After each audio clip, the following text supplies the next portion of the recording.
Alors, on aura des aménagements sur le contrat d'apprentissage. Je ne suis pas rentré dans le détail parce que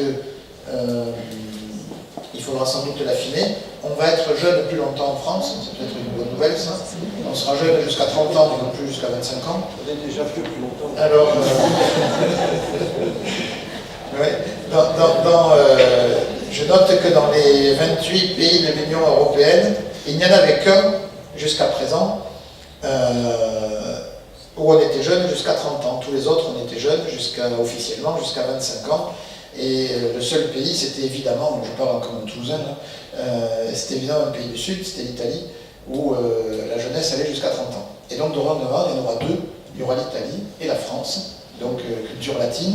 Donc on est, et ce qui permettra de recruter, alors se posera la question, on va voir comment on adapte les barèmes de salaire, de rémunération,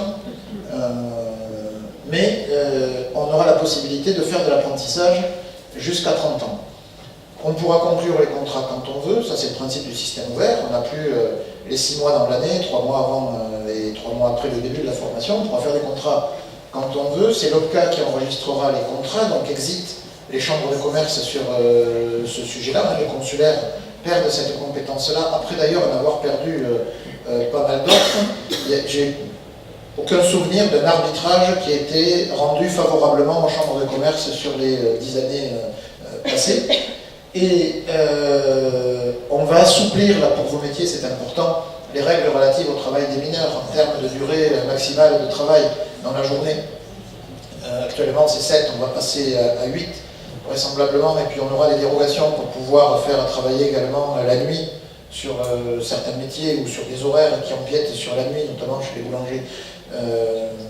Donc on aura des capacités d'emploi supérieures. Et puis, on va mettre fin à cette anomalie qui datait de 1971 et qui faisait que les apprentis étaient les seuls salariés inlicenciables en France, puisque, je dis 71 parce que la loi de 71 avait limité l'apprentissage de 16 à 21 ans. Or, en 71, de 16 à 21 ans, Giscard n'était pas encore passé par là, on était mineurs.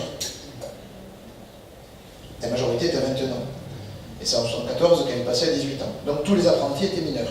Et comme tous les apprentis étaient mineurs, on avait créé une protection des gentils apprentis contre les méchants patrons, en disant si jamais vous voulez vous séparer d'un apprenti, il faut que le juge vérifie quand même si vous avez un motif sérieux. D'où le passage obligé par les prud'hommes pour rompre un contrat d'apprentissage si on n'était pas arrivé à se mettre d'accord pour l'arrêter parce que les choses se passaient pas bien.